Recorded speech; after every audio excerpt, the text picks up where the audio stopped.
Hello, everyone. I'm Annie Gibbins, and you're listening to Memoirs of Successful Women, the podcast where you get to hear candid conversations with fascinating women from around the globe who share aspects of their business and life journey, how they measure their success, and what they have learned along the way.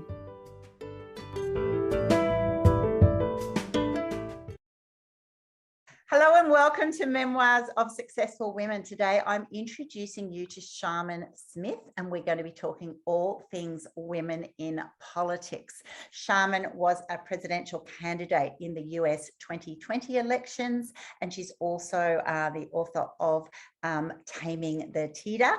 So we are going to be talking about that. We're going to be talking about all things making a stand for what you believe in, and how do you actually go about that in the political sense to actually champion your cause, to make a difference, and then also what are the repercussions of that, because we will automatically you'll be thinking it's not good when you stir the pot, you stir a bee's nest and they will come running buzzing.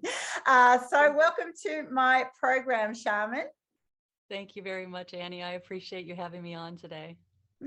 So tell me and the listeners all about, why did you run? Let's just start in 2020. Why did you actually think, this is going to be a good idea? Where did that all come from, that you would be the woman who'd put herself forward in this way? Well, it actually started with the book in 2014. Mm-hmm. So the book Taming the Titta is a fictional life story about politics, religion, and a reality TV show. And it started based off of a joke. After Obama won the 2012 election, I was anxiously looking forward to 16 because I didn't think anybody could beat Hillary. I thought 16 was a slam dunk, a home run for sure. Hillary was just going to step out onto the field, and Republicans' their bench was shallow and they had nothing to throw up against her. And so it started as a joke. The only way the Republicans would win would be able to start a reality TV show and find a candidate of the people to be able to actually beat her. And so I spent some time writing this book, and for a while, I forced myself to sit down and write for an hour a day for months. And then something hit me and took over, and it was like a channeled message. And I just bled 300 pages in 2 weeks. And the bulk of the book was written in a 2-week period. And when I snapped out of it, Michael Brown had been shot in St. Louis and everything was on fire, and Robin Williams had just committed suicide. And I bundled the book up and I shipped it off to a publisher because I didn't know if anybody would be interested in it. And I got an offer within 48 hours. But they wanted a full year to publish the book, and I wanted the book done quicker than that. So I self-published it. And I self-published in January of 2015. And I started marketing my book, and I thought maybe it would have this big viral moment and be a platform that I could use to launch my dreams and ambitions. And I landed on Newsmax in May of 2015. And a month later, Trump announced his campaign, and he switched teams and just ran his mouth like crazy and did a bunch of stuff that I said to do. And a bunch of things in the book really played out almost as though I had written them. And it was like watching somebody hijack my dream. And it was like watching my dream turn into a nightmare. So I launched a write-in campaign for president in 2016, and it obviously went nowhere, but I had to file paperwork and I got myself on a list. And once you get noticed for certain activities, it is hard to get rid of people once they are paying attention to you. Yeah. My participation in politics has come with a very hefty price, and I have paid it, but I keep coming back for more. Add that to the list of things that's wrong with me. I don't think there's anything wrong with you. I think you're absolutely gorgeous, and you should just stand and represent so much. There's so much to just unpack straight away in that. So first of all, do you think Trumpy actually read your book and got some ideas off you? I don't think he read it. I think he had somebody read it for him. And yes, I do think he got some ideas from me. I Yeah. don't think he has the ability to come up with an original idea on his own. And I think we've seen so many stories over the last couple of years where he has obviously pulled themes out of movies to try to create a narrative. And I do think that he found me. And so 2015 and 16 was complicated. 17 was a mess for me. And by 18, like I didn't care. It was my dream and I was going to take it back no matter what it took. And I knew there was an uphill battle and the odds weren't in my favor, but I didn't care. I was going to do it anyways. And I absolutely love that. I love that. And it's kind of like, and hello, it's my ideas. It's my baby. It's my thoughts. It's actually, you're stealing the essence of who I am and what I represent and what I think. So even though someone takes that and then has a lot of money, a lot of power behind it, I love that moment that you just went, no way. This is actually me. This is what I represent. This is my message. January 2016, when Bill O'Reilly announced that he was doing a nationwide talk show called Who Wants to Be President? And that was the name of the reality show in my book. It really felt like there was more than one celebrity making money off of my ideas. And I was really upset about it. So when I influential woman. Yeah. When I launched this campaign in 2016 or in 2018, I hired a marketing team and their whole goal was to teach people how to give interviews, how to get on podcasts, radio and TV, and how to monetize their content. And I just thought, thank you, Lord. This is exactly what I need. Yes. And so I hired them and I paid them and they started pitching me to people. And it was great because I had all these contacts coming in and all these offers for help. And then they pitched me to Tana Gortz, who is one of Trump's senior campaign managers, senior campaign advisors. And my life got really messy after that. I took such a unique approach, but the pitch that I took, my number one campaign issue was the death penalty for pedophiles. And I really just put my heart out on the line. I came with a bunch of good ideas and I caught a lot of attention. And there was funny times where, in the beginning it was funny. In 2018, when no one knew what QAnon was or what was going to happen, it was funny to me that Trump would be watching me and I was doing things that would upset him. And it was like December 2018. It was all over the news for like 3 days. He was mad for some reason. Nobody knew why. He was screaming in the Oval Office and breaking things, and nobody knew why. And I absolutely knew why. That's me. It was me. I had a new hashtag. Trump's gonna get beat by a girl. Exactly. There's nothing more painful for Donald Trump to get beaten by a girl with a passion. So let's just tell the listeners, what does titter mean? Why did you call it Taming the Titter? Tell us that, because that'll make sense to who you are. Okay, yes. So taming the titta. Titta is a Hawaiian word for an aggressive female personality who will fight you. And that personality exists in every woman I have ever met throughout my life. It does not matter where she lives, where she's from, what her race is, what her religion is, what her nationality is. Every woman I have ever met acts the same way. And I want women to unleash their tittas, let them loose. It's time to get angry. It's time to speak up and it's time to speak out. We already know what they're going to say to us. We've heard all the complaints about how we're man haters and how angry we are. It doesn't matter how nice and polite we are. Let's stop being nice and polite and let's be willing to speak up and fight back. And one of the things that I really realized through this process is that my perspective, my aggression, my attitude, my personality, all of that makes me uniquely already trained to be able to handle arguing with somebody like Donald Trump. Mm. The idea that I even got as far as I did, the reality is there is pretty privilege at play in there. If I hadn't have been pretty, he wouldn't have been willing to listen to me. I know my enemy and I know how to get under his skin. And for a while, it was a lot of fun. Mm. It was entertaining to me to give a podcast one day and then hear him talk about it that night on the news. Yeah. Only he would try to sound smart and then end up sounding stupid, and it would just make me laugh more because it was easy to make him make a fool out of himself because his ego is so overinflated. It's easy to get him to do stuff. Oh my goodness, he's very predictable. Yes. It was fun for a while, but at some point in time in 2020, it became very dangerous and it was no longer fun anymore.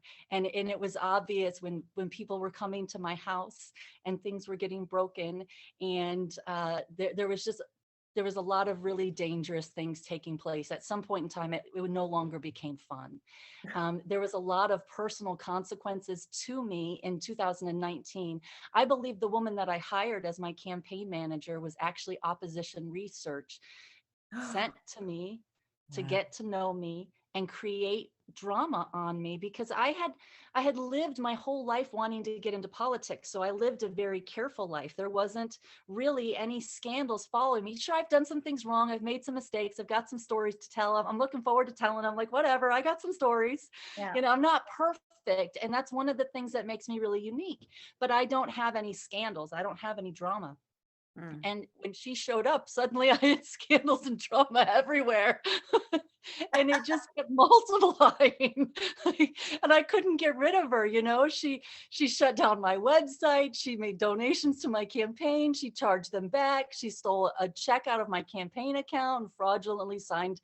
I mean, it was a nightmare of epic proportions. It impacted my divorce settlement. It impacted my relationship and my visitation with my children. It impacted my ability to even see my children.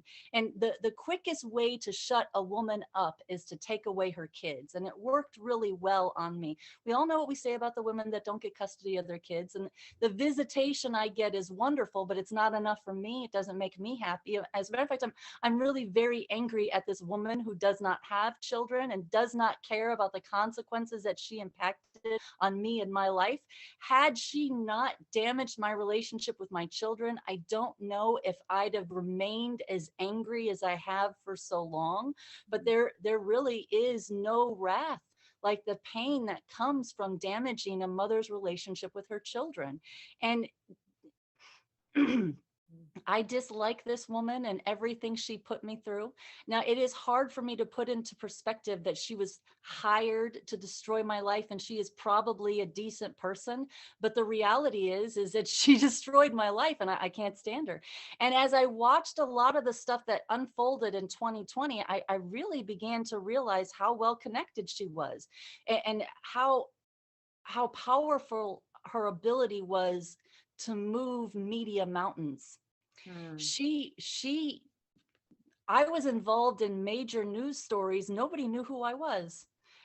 But it directly impacted my life. There's a lot of stories that took place in 2020 that surround just the chaos that was specifically designed to divide people and destroy people. And it upset me because I could see that it was being done deliberately. And it felt like to me, they were trying to draw me out as a third party candidate so I could split the vote.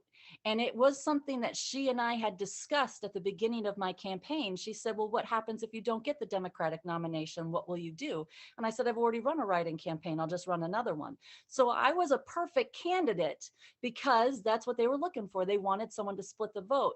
And because I knew I'd already told her that was a possibility, because I knew that's what they wanted. When I walked into huge setups where that's clearly what they wanted from me was to just step forward and media would have exploded around me, I refused to do it because I just wanted to tick them off.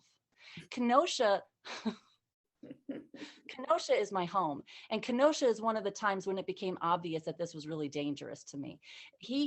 Trump had been talking about coming to Jacksonville for the RNC. And I really wanted Trump and the RNC in Jacksonville because I live in Jacksonville and I know how Jacksonville is. I had this wonderful plan for what I was going to do at the RNC. And I made the mistake of calling the DNC and letting them know. And within 24 hours, the RNC was no longer coming to Jacksonville. And so one of the things my campaign manager expressed to me was big moves are made silently. And that was one of those times that I spoke up and shared my plans and it backfired on me. So as you're moving forward and whatever it is you do, keep in mind, you don't know who's listening. You don't know where they have moles. And if you have big plans to do something, you need to keep them private because otherwise somebody will do something to change it so you can't. You don't really know it, and it was really eye-opening for me to see how quickly they would move and make changes. So when Kenosha popped up, I received an email from my marketing team, the people I had hired, as soon as it popped up that they were going to call for Kenosha to be ground zero to the Second Civil War. And I took that really personally because that's my home. My nieces and nephews live there. My mother and my sister both died in hospice there with the same hospice nurse. Kenosha is very powerful and personal for me. And as I showed up there, Trump was talking about powerful Democrats running the streets of Kenosha, advising people. I was in Kenosha. Kenosha is my home. I feel very connected there. And I was running the streets of Kenosha advising people, I promise you, I'm not the boogeyman. And what I saw in those streets, in the protests, were people still willing to have a conversation. People still wanted to talk to the other side. And as much as they wanted us to fight and start shooting each other, that's not what we wanted. And I still feel like that's really powerful today because as we're on this precipice of war and we're still so divided here in the United States, we don't really want war. Especially, we have enough military veterans in this country who know what war is like. We don't want war on our soil. We don't want war anywhere. We're really at a time in the world where we're smart enough to no longer want to fight these battles. And we have to be brave enough to step up and call out bad behavior and share the truth. And that's one of the reasons why I keep going on podcasts and moving forward and telling my stories, because I want my truth to be told, because I think it will help us heal. When I wrote this book, especially those 2 weeks where I was just bleeding pages, it so absorbed my heart and soul. I just knew I was writing this book with the purpose of uniting and healing my nation and bringing us together. And I really feel like now more than ever, that is where my value lies, because that election is over. Yes, there will be another election, and I don't know what will happen. There's always another election. That's the best part about politics. But right now, what is most prominent on my heart is just trying to figure out how we get back the other side that was deliberately lied to just to tear us apart. What the Republicans and the right wing believed when they believed all those QAnon stories. And I don't know what's going on with sex trafficking rings or Wayfair, or I don't for 1 second believe 90% of the stuff that I heard, because I know who the people were making up the stories. And the story my campaign manager told me broke my heart, and I absolutely believed her, and believing her cost me everything. And I think that that's a really important lesson for Republicans who have believed what they've heard from Trump. It will cost you everything. He's not going to step up to help you. All these people who are in jail right now, in prison because of the January 6th insurrection, because they believed him and they were willing to storm the Capitol and kill politicians. He's not going to help anybody. And he's calling for people to lay down their lives to defend and protect him. And he wouldn't do that for anybody else. He will turn his back on his kids and let his kids go to prison before he suffers any consequences for his behavior. And it's a really hard time, because it is clearly obvious to most people that Trump and Putin are in bed together, and they're working together because they want to take over the world for their own evil, greedy, maniacal purposes. They don't care about poor people. They don't care about sick people. They don't care about anybody but themselves. And they're proving that they're willing to hurt and destroy anyone just to get ahead. And there has to be a way other than just sanctions to do it. There has to be a way to get through to people's hearts and minds. There was once a time we trusted and loved each other much more than what we do now. And it is really my hope and my belief that sharing my story and being just open and honest about all of my mistakes and whatever I feel like I was part of, it's my hope that doing that will give people hope and cause them to stop focusing on his lies, because it's so obvious to so many people that that's what's taking place. But it's hard to get people to understand. It's so much easier to con someone than it is to convince them they've been conned. And I'm just a nobody. I'm just I've got the right DNA. One of the things that I've learned through the years is that there really is a genetic connection to the presidency. It has been documented and tracked, and I researched it for my book, and I got my DNA test, but it wasn't until actually May of 2018 that I knew how strong it was in me. I had gotten a link from Wikipedia. They have a family tree, WikiTree, and you can upload your DNA sample to WikiTree. And it populated a bunch of pre-existing groups for me that were already there based on my DNA that they wanted me to participate in. And I didn't know it because I only researched one branch of my family tree for my book. I was looking for something specific. I knew I was related to a president, so I just followed that path. But I ended up with presidents falling off of 2 branches in my tree. So I went through life believing I was related to this one president. And then in 2018, I got another half a dozen dumped in my lap. And I discovered a curse. And That's right. Once you go investigating, you never know what's going to come back to you. It's positive and negative. You don't know what you're going to find. It's true. But the desire to run doesn't bubble up in everyone. It is a rare thing. And, every year we have between 2,000 and 2,500 people in the United States who file the paperwork to run for president. And they range from Joe Biden to D's nuts. And I'm closer to Joe Biden, but D's nuts gets better press.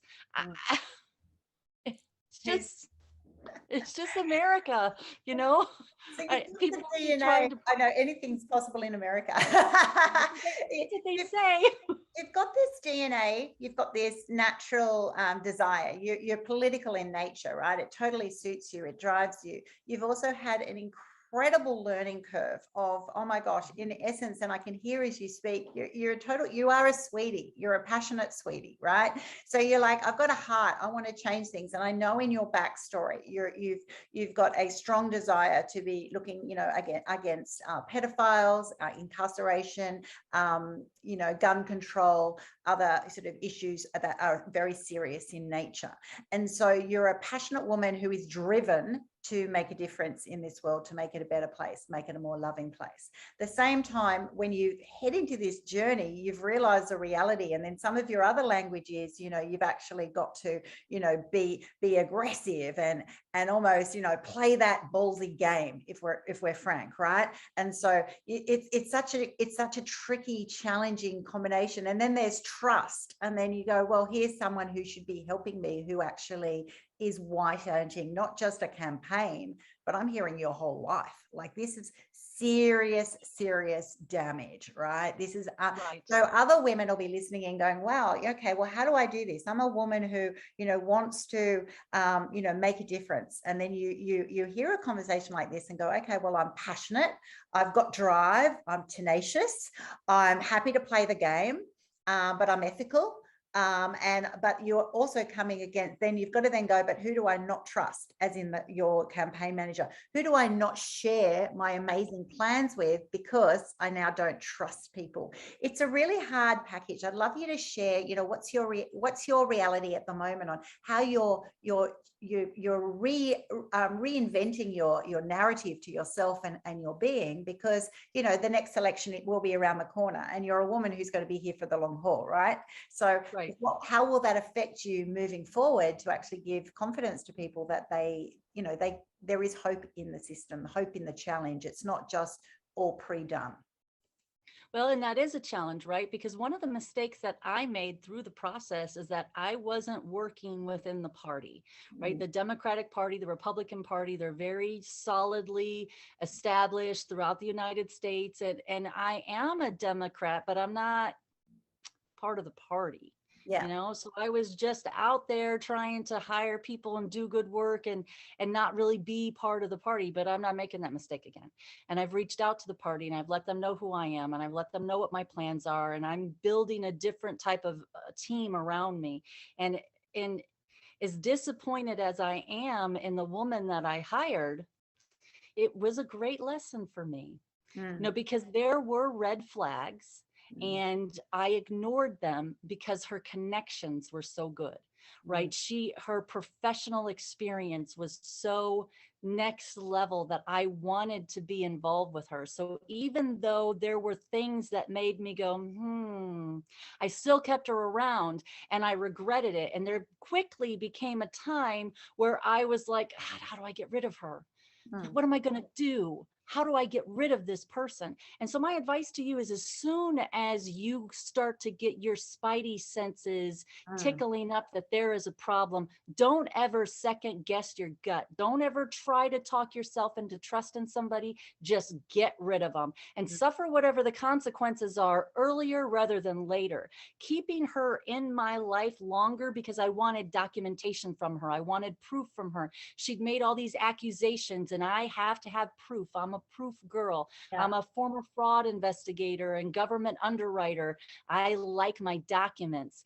And keeping her around longer allowed her more opportunities to give me trouble. And in the long run, hindsight's always 2020. Mm. I'd have been better off if I'd have just cut her off the first time I got a weird spidey feeling. Yeah. And I think that is a key message that we all need to learn. And many of us have learned that the painful way, because we are too trusting, too lovely, or it just feels too good to be true. And I'm so desperate for it to be true. So your mind is like, oh my gosh, like, how am I so blessed in this situation? And there's so many advantages and shiny little things everywhere that you go, oh, I want more of it, I want more of it, because it's so great. But then that's it. When your gut reacts, or when the red flags, your radar goes up. I think once you've experienced those sorts of moments, shall we call it, or phases, or times, or sometimes years of aftermath, it's easier to go, you know what, it's never worth it. It's never worth it. And what I will see that you will come back is a more empowered woman, a woman who actually goes and says, well, this is actually what I need. This is what my, campaign needs. This is what I represent. These are my morals, my values, my ethics. And actually, if something meets that, then that's great. But if it doesn't, and there's a red flag, it then has to go, which is really hard, right? It's so hard. It is so hard. And I even think back on to the beginning when I first connected with her. I was so excited to have her on my team. Her professional references, as soon as I saw, the connections that she had, I was hooked, and I wanted her behind me. I wanted her support, and she trauma bonded with me right away. That's something else, especially as women who have sexual assault traumas in their background. You think you have your triggers under control, but she trauma bonded with me. She told me a story of being kidnapped as a child for 4 days and held by multiple men, and she knew where some of them were to this day. And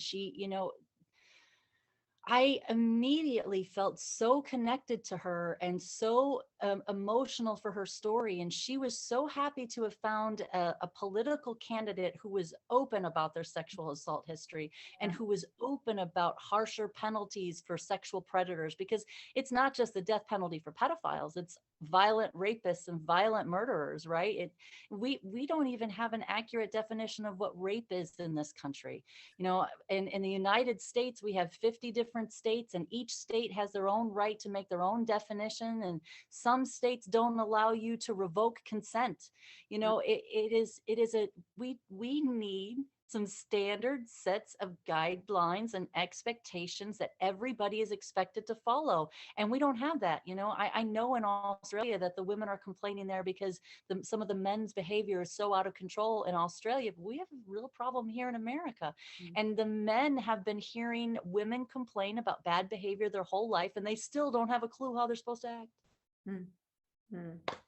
It's so frustrating. It is frustrating, but it's actually getting a unified, a social view on and policy on what the standard is, and that there's repercussions when those standards are not met. The law's the law. So it is about saying no. It's not okay to be angry or frustrated or disappointed. It actually requires people to go, that's not okay. It's unacceptable. And for it to be acceptable, we need to call it out, and we need to be able to work collaboratively with people who can actually enforce change, which is what politics is all about, right? Yeah. Right, it is. Because somebody has to write the laws, and somebody has to determine, and you have to fight with 500 other people about what laws are going to get written. And most of these laws are written by men, and this is not being anti-male. It's actually saying, is it a 50-50 view? 50% of the world are female. So where is that? Where's that influence? Where is that thinking and opinion represented on the words that matter, right? That is correct. And as women, when we're suffering from laws that are written by men that don't understand our perspective, if we don't step up and run for office, if we don't take an active participation in creating those policies and those laws, we're the ones that are suffering. And I'm tired of suffering. I'm ready to fight, right? And I want the other women who are tired of suffering too, I want them to get ready to fight. And I want them to know that they don't have to be a perfect candidate. They don't have to have the best background. They don't have to have all the right connections. A lot of campaigns are won on shoestring budgets because sweat equity is more valuable when you're knocking on doors than it is any other time. A lot of times people in politics get so wrapped around who they're going to get their big donations from. They completely forget about building up a team of people who will walk around neighborhoods and hang door knockers and talk to people on your behalf. That is, it's the Obama way. Obama did that, right? So prove that theory. It wasn't just money pays for great campaigns. It actually is saying, well, if you don't have money, you raise up an army who will work on your behalf. They are your marketing team, and they are passionate. And when you hear people who've got true passion, they really believe it. It's just not a word. I'm not just paid for it. It's not just glossy. It actually is real people. It's real stories. It's real hope that then results in change. If we actually get this through, then it will impact my life, my neighborhood's life, my community, our whole state, and hopefully the country. And so, I love that. I'm all into people power, which is why I've got my own tribe. And I know you've got many of yours as well, because it makes a difference being collaborative.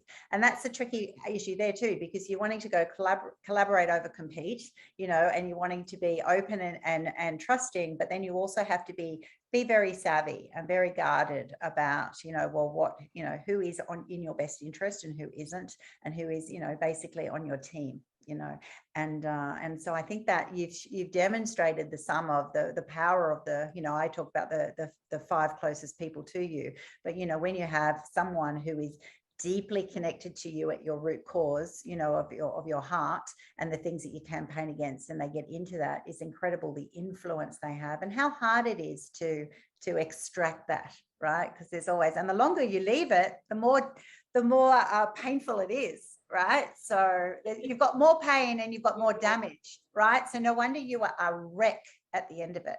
How did all of this affect your mental health? Like, seriously. Well, one of the things that I'm really grateful for is that I'm an active advocate for mental health care. And because I am a survivor, I have been in and out of mental health treatment for therapy for almost 2 decades. I Mm. got my first PTSD diagnosis in 2008. And so as painful as all this was, I'm fortunate that I'm capable of accepting the personal responsibility of driving myself to a therapist and getting an updated diagnosis and seeing a counselor every week. And Mm. it has been a challenge. And I've really struggled, especially with suicidal ideation, because there was definitely a time for me when it was very dark and Mm. I couldn't be around my kids. And she was threatening this sex tape. She even called the police and had them come to my house for a mental health check. And when the police got there, I told them about the sex tape. I told them about the stolen money. I told them about everything. And she was arrested the next day. There was, I thought there was going to be real consequences to her. Yeah. And she was on a podcast that I was on, that I'm on every week, eh, last October. So before she came on the podcast, I went to the police station that came to my house so I could get a copy of that police report. And I asked for a copy of the police report when she was arrested the next day. And they'd all been deleted from the system. And the cops were very nervous because they didn't know where the police reports were, and they wanted to know why I wanted the police reports. And Mm. the only thing they could give me was the human resources pay detail, because anytime a police officer is called out to your house, there is a report that's submitted to HR for the pay scale to be able to track their payment and their activities. And the only thing they were able to provide me was this HR document to prove that they had been called out. But the police reports were magically disappeared, and her arrest record is gone. And had I not taken screenshots of all those things when they happened, I wouldn't have any proof. Mm. But I But was a fraud investigator and a mortgage underwriter. So you can be sure I have a lot of documentation in a lot of different places, because should something happen to me, somebody else needs to know where to find it. I can imagine that little treasure trove pile. You want to keep that So one. many treasure troves. My poor attorney. Exactly. Exactly. we, we send prayers to my attorney and my therapist. If you don't mind sharing, who is this little girl you're fighting for? So who is this girl that you are? Who is, your earlier life? What did you have to experience that, drove you to go, yes, you've got your DNA and you might have got into politics, but what made you so passionate about fighting the injustices that didn't just affect you, but they affect, young girls around the world? Well, I'm an unwanted child. My mother tried to abort me many times. I have a spectacular birth story because she tried to get rid of me so often. She told me throughout my life growing up that she always knew there was something wrong with me because she couldn't get rid of me. I know what it is like to be raised by a mother that doesn't want you and a father that wants you for all the wrong reasons. I'm an adult survivor of childhood sexual abuse. My father was active duty Navy. He retired out of Great Lakes, pushing recruits through boot camp. So I was raised in boot camp. I come from a very hard household and I lived a very tough life. And I have just been a tough person. But when I was probably 4 years old, just before my dad retired out of the Navy, he had started this business, and he owned a meat packing plant, and he processed whole animals and cut them up and sold them in his butcher shop. And this was going to be his business after he retired from the Navy. Mm. And he brought me to work with him. I would run around the freezer with hanging beef and deer all over the place. And there was a lady who came in one day, and she was a regular. She was in all the time. I was there. She convinced him to let me come home with her for the day. And I said some things to her that triggered her spidey senses. So she knew that I was being abused. Mm-hmm. And when she took me back to his shop that day, she confronted him, and Oh, she saved my life. wow. I watched her get in his face and yell at him and tell him she knew what was up and she was going to get him. And he hit everybody. I saw him hit police officers, but he didn't hit her. Whatever it was about this little angry Black woman in the late 70s, early 80s that scared the daylights out of my father, she saved my life. And this strong, angry, tough woman who will fight you has been my inspiration for as long as I can live, as long as I can remember. My campaign manager was a Black woman, and it does not matter what she did to me. It doesn't change my opinion of all Black women, because I was so fortunate to have this amazing experience that I just see that strong, independent, angry Black woman moniker as the goal. I see the team as I the want to be goal. that. I see the women that make men shake in their boots as the goal. I Yeah. see them as the desire and the epiphany and the best part of all of us. You know, one of the things my dad used to say to me when I was a little girl is that I was angry when I was mad. I was purty when I was mad. And I suspect by now I am gorgeous because I'm angry all the time, whatever it takes. Oh, thank you for sharing that. And it seriously shows me, it shows the heart and soul of Titter, right? Right. That you are that, angry woman who actually just wants things to be right, right with the world in for all the right reasons. And you need to be angry to get that energy, to get that objection, to get that, that no, this is not okay, this is not right on any level to make a difference, because it's palpable, right? And I love it that woman, I had goosebumps just as you were sharing that, because I just absolutely love that woman who is actually empowered. I've got a phrase in my throat, empowered women empower women, and that's exactly what it is. That woman was empowered to actually make a stand, which could have been, how do you know, for her, even life threatening sometimes. When you make that stand and call it out, actually you don't know what the repercussions are, but for her, she's like, I'm an advocate, I'm a woman, I'm empowered, and I'm not going to take any shit, right?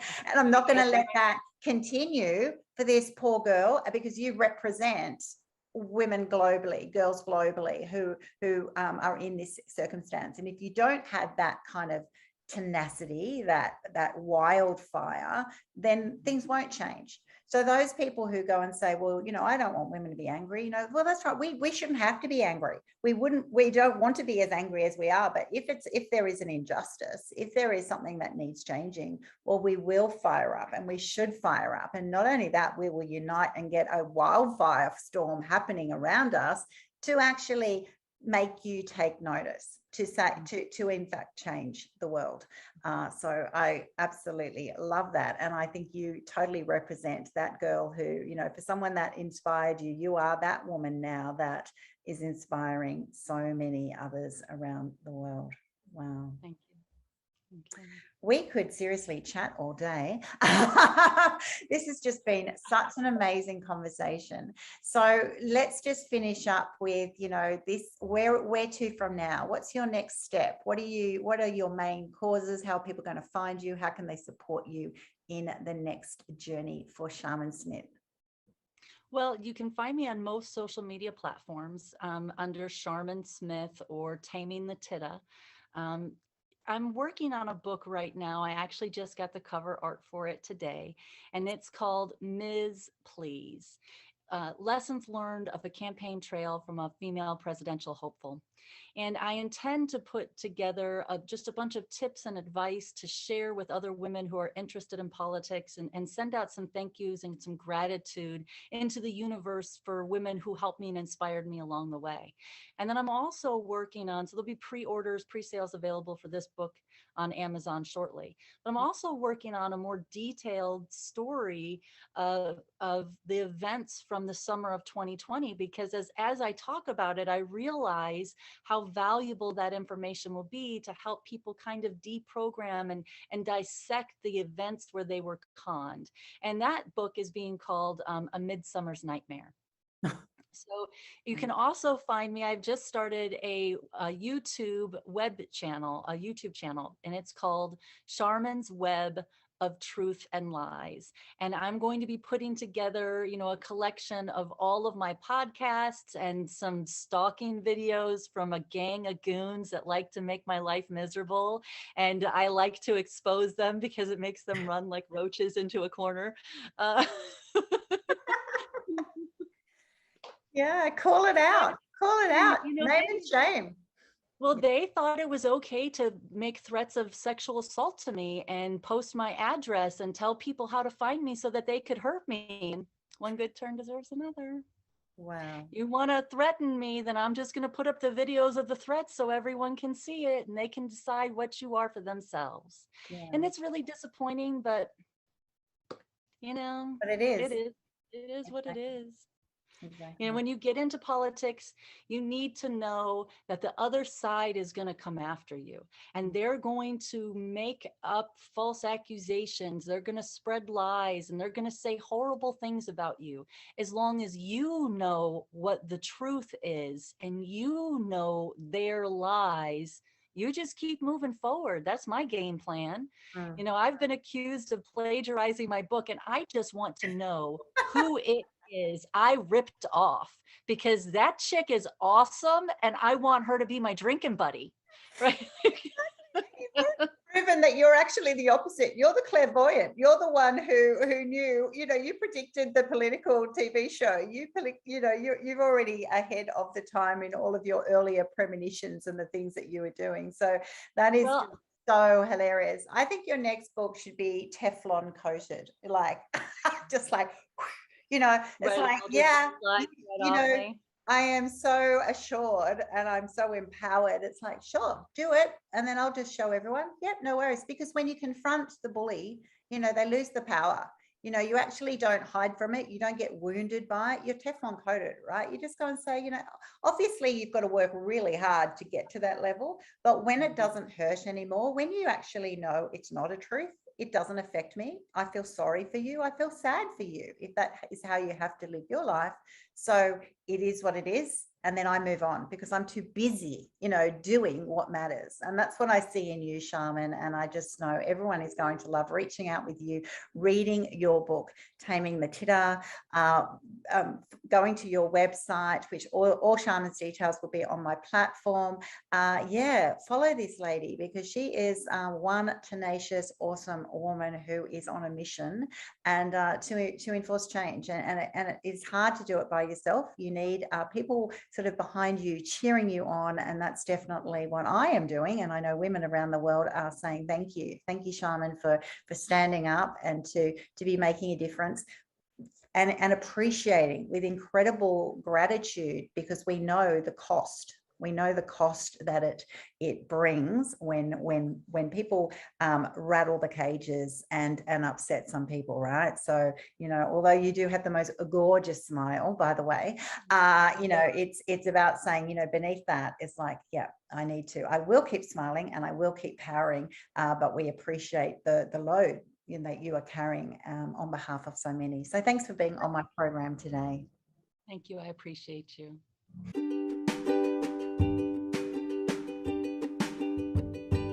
Thanks so much for listening to this episode of Memoirs of Successful Women. You can find me at anniegibbins.com, where you can download my free resources, get connected on social, and check out my online magic transformation program. If you love this show, feel free to subscribe to future episodes and, of course, share it with your friends. I'll see you again soon, and until then, happy podcasting.